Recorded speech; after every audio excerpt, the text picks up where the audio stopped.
Hello, this is Matt on the Moon Lambo channel, and things are about to get real as it pertains to the SEC versus Ripple case. In fact, the SEC court loss, which as far as I'm concerned is practically inevitable, not a certainty, but seems highly plausible to me, well, assuming that happens, well, it's about to put some serious limitations on SEC crypto enforcement action. So says Charles Gasparino with Fox Business Network, who has been all over the SEC versus Ripple case since, when did he first jump in? It was either August or maybe it was September. I'm thinking September for some reason. But anyway, it's been a number of months. He's just absolutely been all over it and quickly got caught up to speed.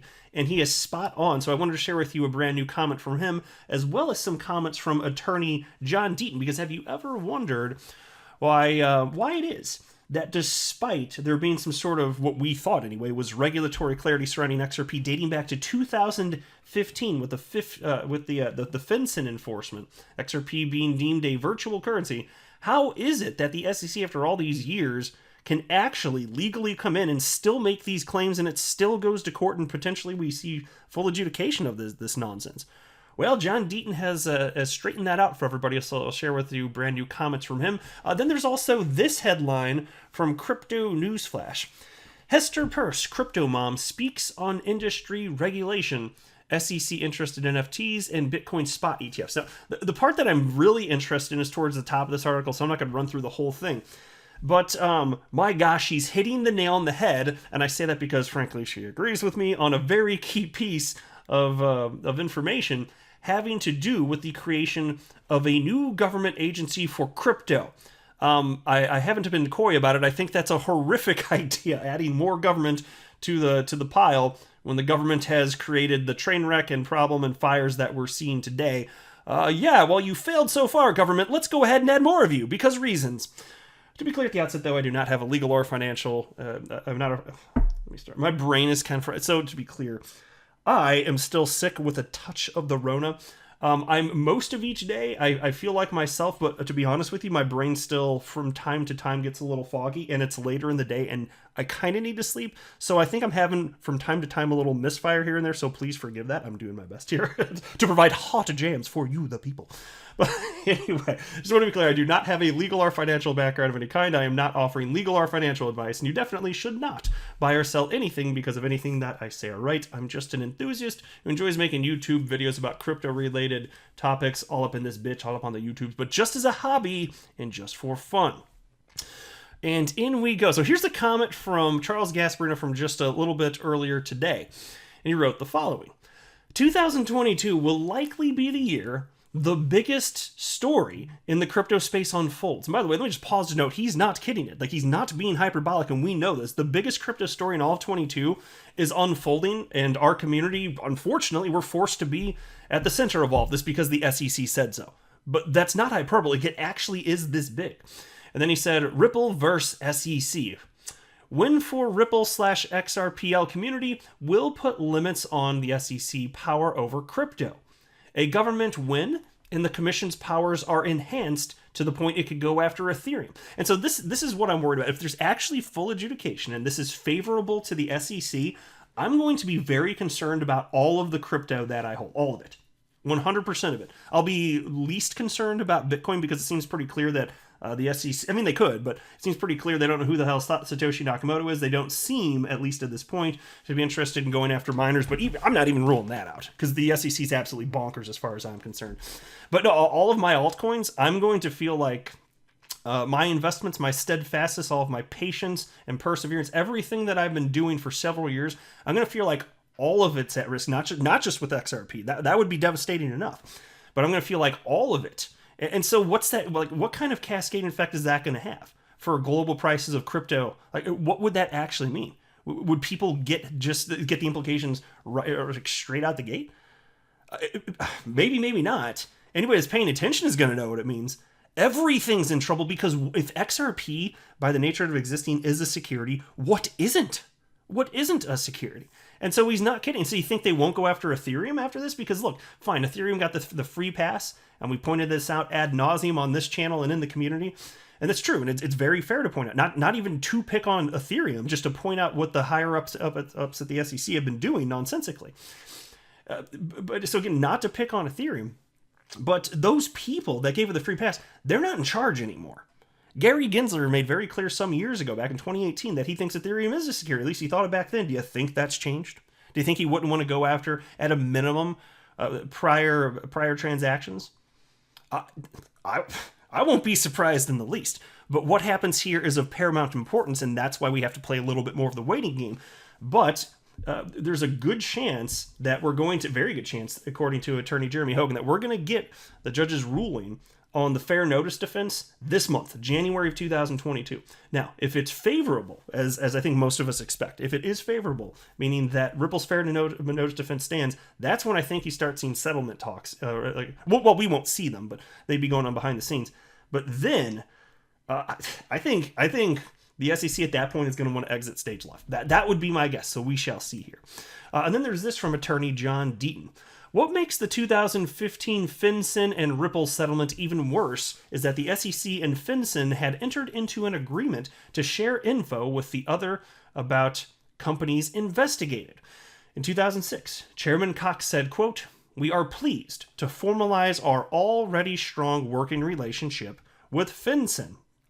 The SEC and FinCEN will meet regularly as part of the agency's continuing efforts to improve anti-money laundering and anti-terrorist financing compliance," end quote. And then John notes, when Ripple settled, the SEC was well aware of the settlement and the details regarding XRP sales. Now think about this. Given the degree to which they were aware of Ripple's activities, XRP being adopted on a meaningful global level, how, if the SEC believes what it says about XRP harming investors, how callous of them to let Ripple continue to harm investors for an additional 5 years beyond that, don't you think? Or is it perhaps way more likely that the SEC didn't know what the hell to do about XRP because they didn't even know what the hell it was? Is that perhaps more probable? John continues. Look at the details of the settlement, and here's a quote. "Any sale or transmission of XRP by Ripple or any of its subsidiaries shall be conducted only through an entity registered with FinCEN," end quote.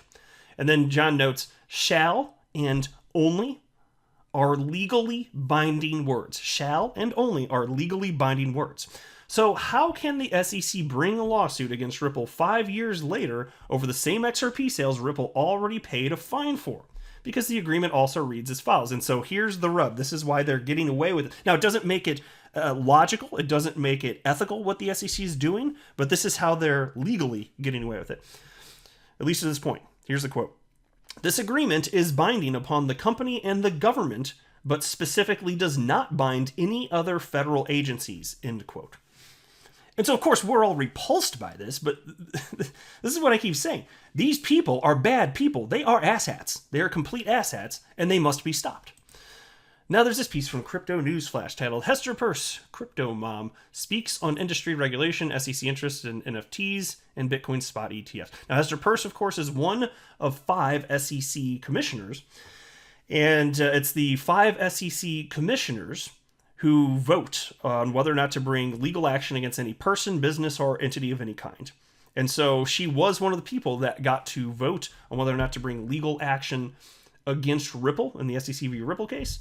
And according to Fox Business Network's Charles Gasparino and Eleanor Terrett, who wrote an article fairly recently, which I've covered, according to that article, and I don't know how they got the information, they didn't cite that, but that article from Fox Business Network says that Hester Peirce voted against the Ripple lawsuit. So just take that for what it's worth. Anyway, SEC Commissioner Hester Peirce, affectionately known as Crypto Mom for her enduring support of the industry, has given insight into the US SEC's outlook on crypto regulation, NFTs, and spot Bitcoin ETFs. Speaking on CoinDesk TV's First Mover on December 30th, the SEC Commissioner began by noting the industry's troubles will not magically disappear with the institution of a new standalone crypto regulator.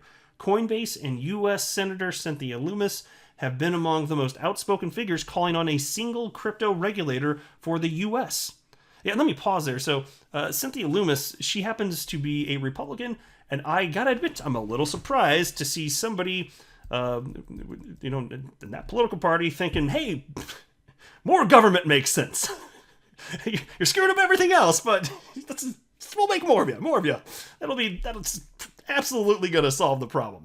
I'm very surprised to see that stance. Anyway, Loomis is one of the country's lawmakers who favor positive crypto regulation and financial innovation. And here's a quote, and I am so on the same page with that. It's refreshing, in fact, to see this from Hester Peirce. And she said the following: I certainly understand the impulse to call for one regulator. Let me pause.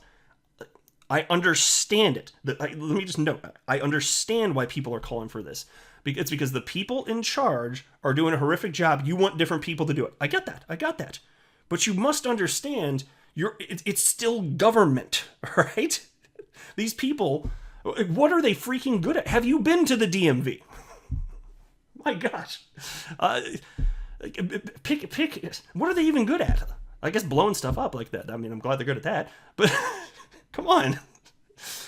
Look, I get it. I understand, because we want some sort of solution. It feels like we must do something. But the truth of the matter is, the people in charge of the fix that. And you can do it through lobbying. You can get people out of positions if they have power that they shouldn't have. You can do things. There's already opportunity for that.